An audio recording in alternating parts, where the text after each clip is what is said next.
The Theater History Podcast is supported by HowlRound, a Knowledge Commons by and for the theater community. It's available on iTunes and howlround.com.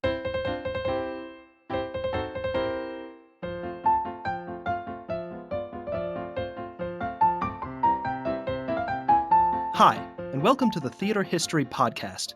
I'm Mike Leager.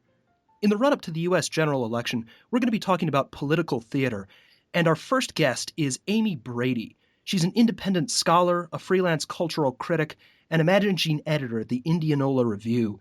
And she has a great article that came out earlier this year on Mary Virginia Farmer in the Awl. Amy, thank you so much for joining us. Thanks for having me.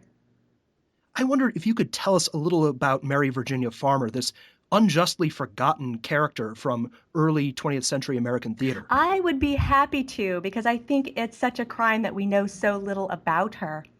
Mary Virginia Farmer, if anyone knows her, she's most noted for her work at the Federal Theater Project. She was the director of an experimental unit called the Southwest Theater that was a branch of the Los Angeles Federal Theater Project.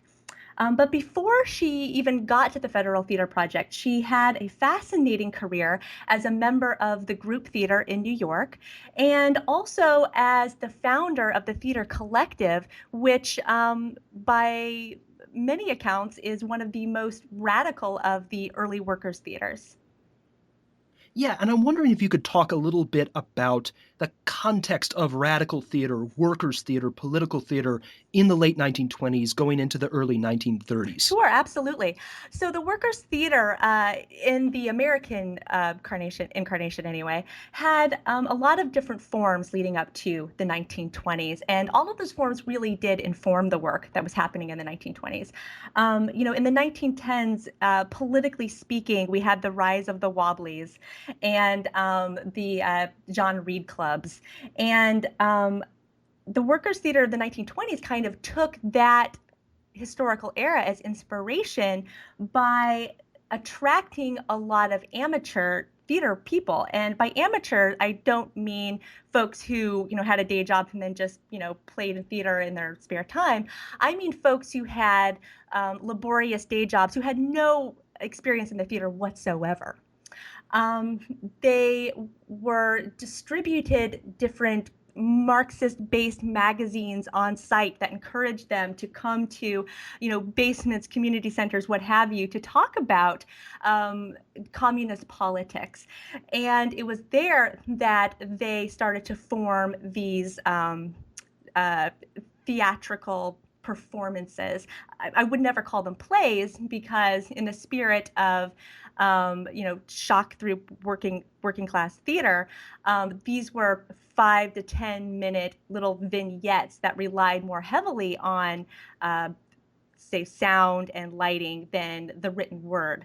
But the point of having these was then to perform for other working class folks, to communicate communist politics, working class concerns, and basically just to garner support for their cause, which is to bring about economic equality. So Mary Virginia Farmer, in some ways, you seem to argue in your article that she's maybe one of the more effective practitioners of this kind of theater. She gets some ideas not only from the radical theater of the 20s and 30s, but also from her work with the group theater, which some people might remember as a cradle of major American drama, major proponents of what becomes known as the method. I wonder if you could talk a little bit about her connection to them. Absolutely. So I realize that the group theater is sometimes discussed in the context of workers' theater. And to an extent, that's fair, because the group theater did produce plays that addressed working class concerns. It also gave us Odette, who of course wrote Waiting for Lefty, even though that technically wasn't a group theater play. But at the same time, the group theater was very much a professional organization. It gave us the likes of Lee Strasberg, Stella Adler, Harold Clurman.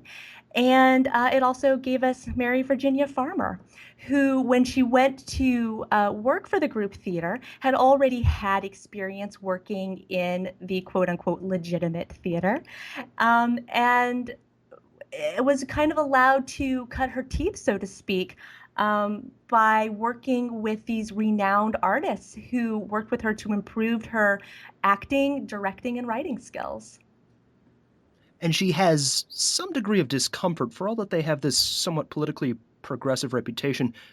Figures like Lee Strasberg aren't always the most sympathetic, it seems. Well, Lee Strasberg was never known for having a great relationship with women. Mary Virginia Farmer, well, I guess I can put it this way: she was not too fond of the man. She certainly respected him, as I think everybody did, and also, like all of her colleagues at the group theater, they kind of feared him. He was a volatile personality who was perhaps the not, as you say, the most sympathetic towards women and the talents that they could bring to the theater. And my research suggests that one of the main reasons why she left the group was because of her frustrations with Lee. Now, despite those frustrations, she does take some of the fundamental principles of the group and brings them to her work with the theater collective, including the way in which the group is organized, how they live together, work together. Absolutely. So, for all of her frustrations or discomfort with how the group operated, she learned so much from them. And I would say that it probably had the most profound influence on her artistry. So, yes, the group theater lived together, as the name suggests, as a group. Um, they also, in the group theater, were introduced to the Stanislavski method, and were also encouraged to experiment in ways that most American practitioners were not experimenting at that time.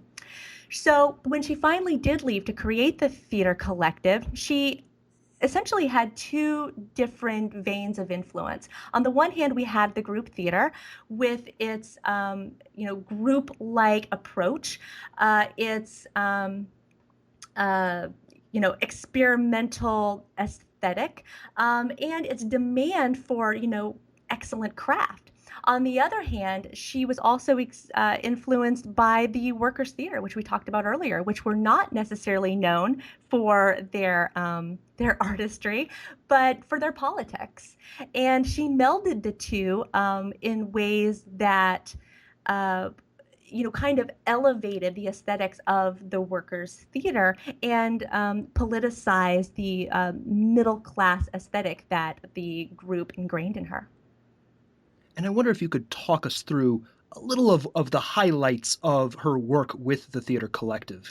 Well, I would love to. Unfortunately, there are so few extant reviews or really much of anything about the theater collective. I can tell you that they operated mostly in the shock troupe aesthetic, which, as I'd mentioned earlier, involved short vignettes that relied more on visual cues than on dialogue or written scripts. And I can also say that they were fairly well attended, just for the fact that while full reviews don't exist, there are mentions of them in old newspapers and what have you. So they were at least on the radar of some of those early New York newspapers, where the other workers' theaters, of course, weren't given a time of day. Well, and this is such a striking thing. This is something we've talked about before on the podcast. But when we talk about theater history, we're working off of these fragments, whatever somebody bothered to save of a newspaper clipping or a playbill. And your sort of difficulty with finding out more about the theater collective points to one of the problems that we have when we try to piece together and retell these stories. Exactly, exactly. The very nature of doing theater history is a process of absence because um, we are working with a medium that is inherently ephemeral. And once that initial performance is over, you can never really recapture it again. Even in the era of recorded film, it's not the same as being in the theater the moment that the performance is occurring. And so, because of the ephemeral nature, once the performance is gone, unless it is left behind some sort of material, any sort of materiality, then we can't really ever know for sure what had happened. We do know that at some point Mary Virginia Farmer becomes associated with the Federal Theater Project. I wonder if you could briefly talk about what the FTP was for anyone who might not be familiar, and explain a little bit about how Farmer becomes connected to it. Absolutely. So, the Federal Theater Project was a federally funded theater program that lasted from 1935 to 1939. It operated under the auspices of the Works Projects Association, which, of course, was FDR's employment program. Um, the Federal Theater Project was basically created to put workers, theater workers, well, back to work. We kind of forget now that in the 1930s that it wasn't just the bricklayers and the bridge builders who lost their jobs. It was also artists. The great majority of theaters went dark during the 1930s, and all of those folks were out of employment, just like their manual labor and white collar counterparts. So the Federal Theater Project provided an opportunity for actors, directors, playwrights, and what have you to earn a paycheck. And what is so fascinating about the Federal Theater Project, other than the fact, of course, that there was a moment in time when the federal government funded theater, is that there wasn't one central location. It operated in groups or units all across the country. And not just in major theater epicenters like New York, Los Angeles, and Chicago. It also happened in smaller towns throughout the Midwest, in the Northeast, and in the South.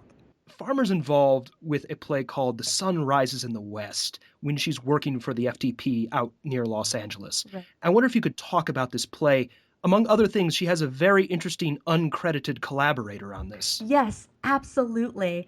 So, for this to make sense, I should probably mention the fact that Mary Virginia Farmer was a New Yorker, but was ultimately convinced by some of the higher ups in the Federal Theater Project to move to Los Angeles.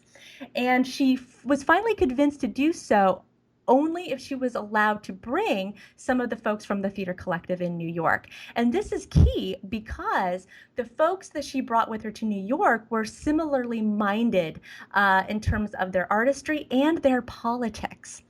When she arrived in Los Angeles, she was now working with not just folks who thought like her, but with what was really some of the most conservative theater practitioners in the country.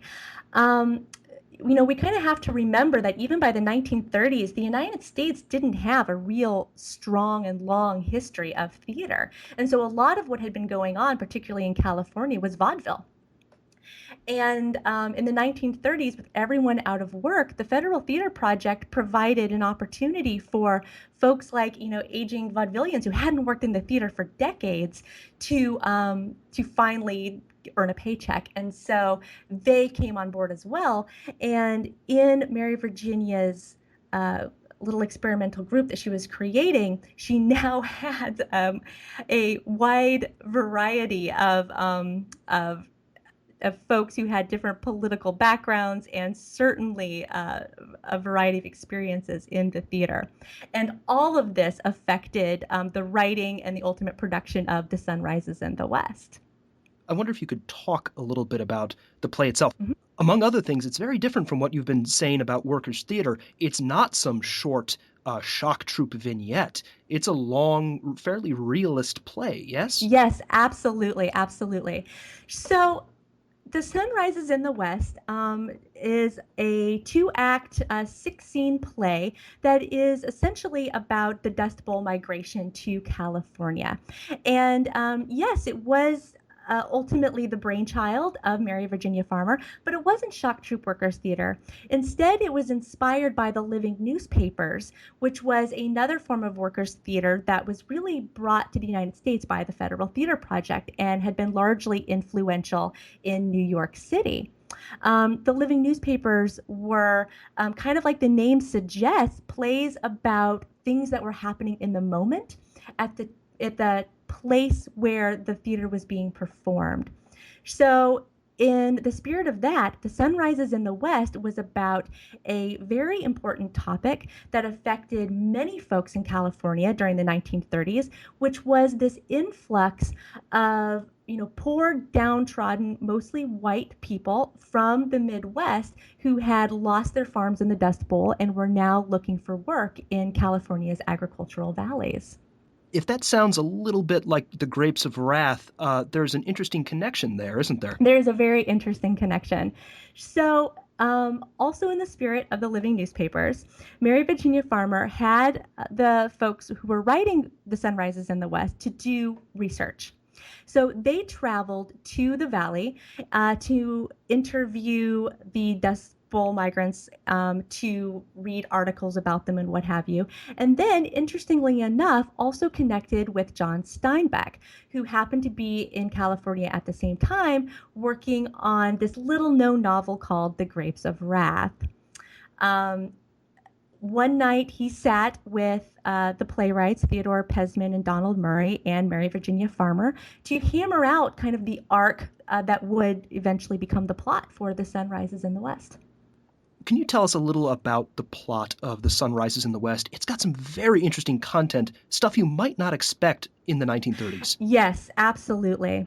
So, primarily, this is a play about white Dust Bowl farmers. It opens in the Midwest in the 1930s at the moment where all indications are that this family called the Gillens are about to lose everything. There are storms brewing, actual and metaphorical. Neighbors are stopping by saying, you should sell your cattle now. They're not going to make it through the season. But the patriarch, Jeff Gillen, holds tight. Um, then the next scene happens. And with also, the quick side note, what's interesting about this play is how often it jumps forward in time. And I think that's also kind of key to understanding this play. So in the next scene, we've jumped forward several months in time. As predicted, the Gillens have lost everything. One of their sons, Matt, goes to California and ultimately becomes a manager of a fruit farm out in California. Staying behind is Jeff, his wife, and his son, David. Now, having lost everything, they've decided that they are going to go ahead and try to take a risk on migrating west, since that is so many of their neighbors have done. So they travel to California, and along the way, they meet fellow Dust Bowl farmers, but also they meet the Martinez family, Jesus and Concha, who are Mexican American migrant workers who had long been laboring in California. Um, at one of the migrant camps that they stop at before reaching their final destination, it's already very clear that there is some racial struggle between the white Dust Bowl farmers and the Mexican American migrants. David, the youngest son, decides that his family is jumping to conclusions and that he needs to investigate these Mexican American migrants' lifestyles to see if what are they what's really happening with them. Why are they coming to what is essentially a Dust Bowl migrant campsite to ask for food and other resources? So he does. He disappears for a while. Eventually, it jumps forward again. They all reconvene in California, and David has fallen for Concha, and the family has finally found work on Matt's ranch in California. Um, Jeff Gillen is not pleased with this arrangement because he's used to being the owner of a farm, not a farm hand. And of course, the wages are terrible. For lots of different reasons, Jesus and Concha come back into the picture, and it's very clear that they too have been suffering from wage freezes on wages that were already too low to survive, and that fewer and fewer working opportunities are becoming available to them. The play fast forwards again. It's now a year later. The Gillens are so destitute that they can't even afford to rent a lodging in a on a campsite, so they've pitched a tent. um, a couple of vigilantes invade the tent, and Jeff Gillen asks, why are you here? Who are you looking for, and why did you bring your guns? And he said, well, um, a one of our migrants has just stolen some money, and we believe that he's hiding out here. It turns out that the migrant that they're looking for was Jesus Martinez. Um, David steps in and says that you're looking for the wrong man. You're looking for the wrong man, trying to protect Concha, who he has since fallen in love with. Um, Matt shows up, and Matt, you'll remember, is the manager of the farm, and realizes that something terrible is about to go down. So he intervenes, and the vigilantes think that he is covering up for Jesus. They hate being tricked, so they end up shooting him and running for the hills. Matt sadly dies. Jesus reveals himself to be the migrant who actually had stolen from the ranch, and David ends up giving this rousing speech where he says that he was protecting them because they were only doing what was necessary to survive, to encourage everyone to take a long look at themselves and say, look, we are barely surviving. The only way that things are going to get better is if we all work together to fight for wage law reform and earn some wages that will actually, that we could actually live on. Jeff Gillen seems to consider the possibility, but the play then ends before any final decisions are made, and so we are left with a kind of question of, is this the answer or not? So there's a bit of ambiguity at the ending. Nevertheless, really striking to hear at least a hint of a suggestion for interracial unionization, collective work. Uh, I think that might explain part of the reaction to Farmer's work, which also happens in the context of the reaction to the Federal Theater Project. Now, you write in your article that there's a pretty strong, pretty positive reaction to the Sunrises in the West overall. But eventually, this also ties into what happens to Farmer, what happens to the Federal Theater Project. And I wonder if you might talk about their respective fates a bit. Absolutely. So the critical response was quite good to the Sunrises in the West, as was the popular response. One of the great things about the Federal Theater Project being a federally funded program is that it had to document every single thing. And so, unlike Farmer's earlier work, there is a lot of extant evidence of what the Federal Theater Project did. And Farmer had kept careful notes of audience surveys who all said that this work was great. But what they also said is that it was a, quote, blow to capital, and kind of hinted that this political work on the stage, while very true to life, maybe isn't something that that Californians are ready to see. There were folks who were working in the Federal Theater Project that certainly agreed. I had mentioned earlier Theodore Pesman and Donald Murray, who were playwrights of The Sunrises in the West. There was also a third person working on this play, and her name was Rena Vale. In the final script, Rena Vale's name is not on the play, and that's because she had asked her name to be removed. Rena Vale came to the Federal Theater Project from the Writers Project, which was another federally funded program that gave writers work during the 30s. And she, unlike Pesman, Murray, and Farmer, did not agree politically, and ultimately started to make formal complaints with Alexander Leftwich, who was the regional director of the Federal Theater Project's Western units. Leftwich had kind of come to the Federal Theater Project kicking and screaming. He was not a huge FDR supporter. And like most folks in government who didn't support FDR, was looking for ways to discredit some of the workers' programs that he had created. So he said to Vale, I want you to report to me anything that looks suspicious, which of course is his code word for communistic. She gathered what seems to have been a lot of evidence because it wasn't too long after The Sun Rises in the West had been staged that Senator Dyes, who was a kind of a prototype of McCarthy, formed what was essentially a prototype of HUAC and called both Pesman and Murray to testify in front of his committee uh, to say, whether there was in fact any communist activity that was happening.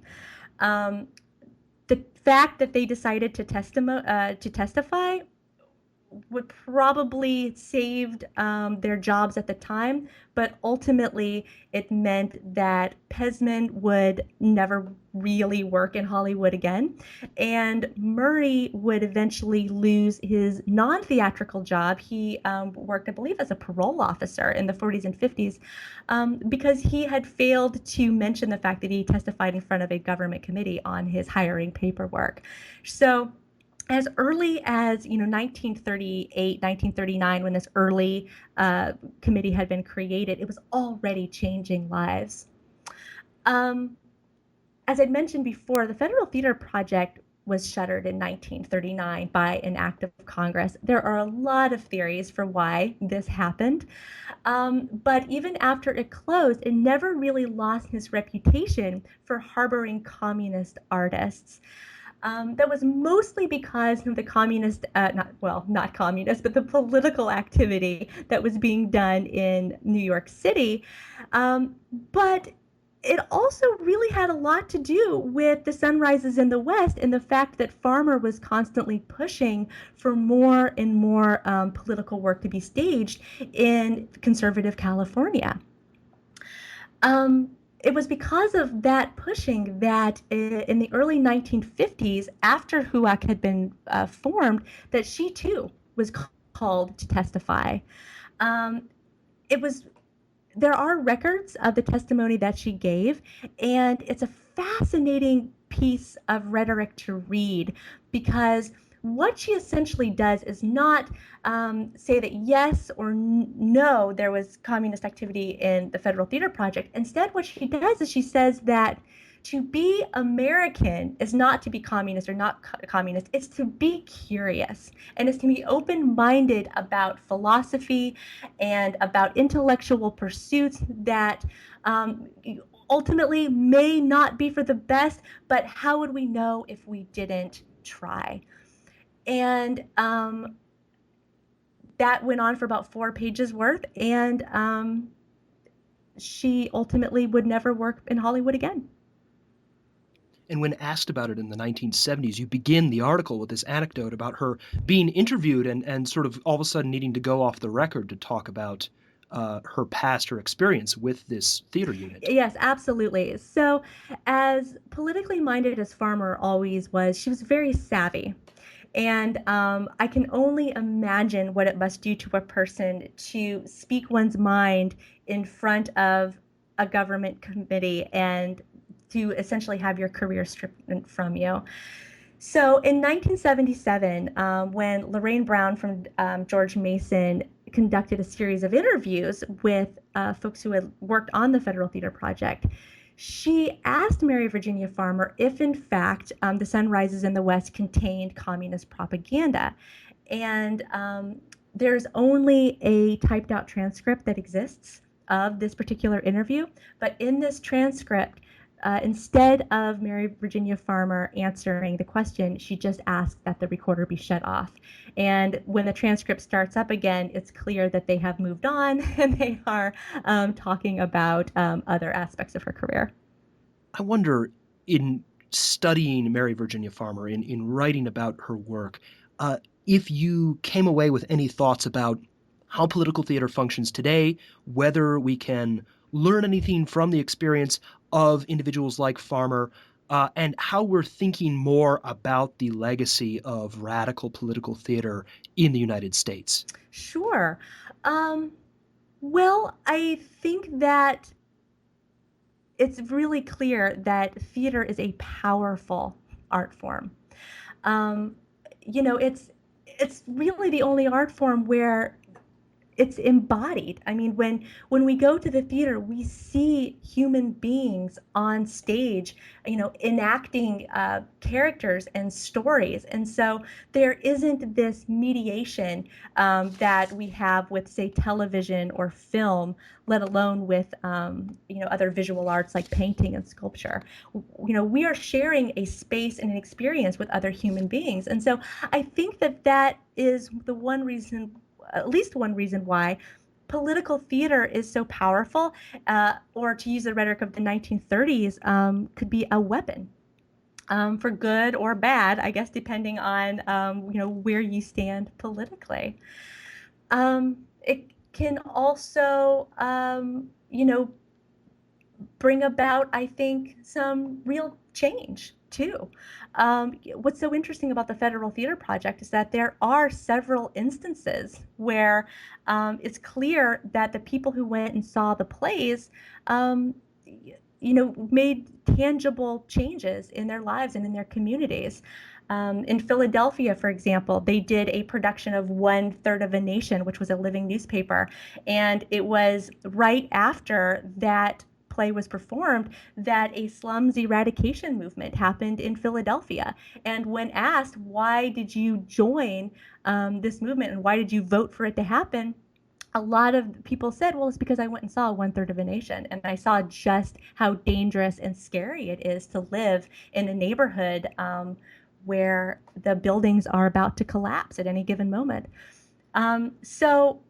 Yeah, I mean, theater can be dangerous. It can be a weapon, um, but I think when pointed in the right direction, it can be an incredibly powerful and rallying phenomenon. As to how it relates to today, well, um, I think that we are definitely seeing some instances where theater practitioners are doing some really great work.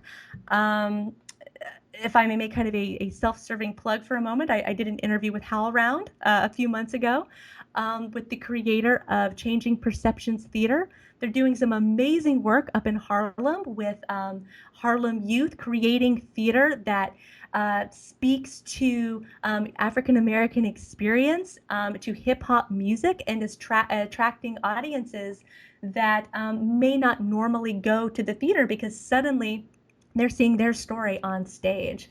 So I don't think that we're really seeing theater, political theater, maybe happening on the scale that we did in the 1930s, but it's definitely out there. And I might argue that it's maybe even more effective on a smaller scale in more local communities than on a larger scale where it's going to attract the attention of congressional figures or media figures who have the power to shut it down. Well, this has been a really great discussion. Really great to get to learn about Mary Virginia Farmer and what her work means for us today. We'll be sure to link to that essay on the All, as well as additional information about the Federal Theater Project and The Sun Rises in the West on the show notes. Amy, thank you so much for joining us. Oh, thank you so much for having me. It's been a pleasure. If you'd like to continue today's conversation, please visit howlround.com and follow HowlRound and @TheaterHistory on Twitter. A big thank you to the staff at HowlRound who make this show possible. Our theme music is The Black Crook Gallop, which comes to us courtesy of the New York Public Library Libretto Project and Adam Roberts. Thanks as well to Tip Kress, who designed our logo. And finally, thank you for listening.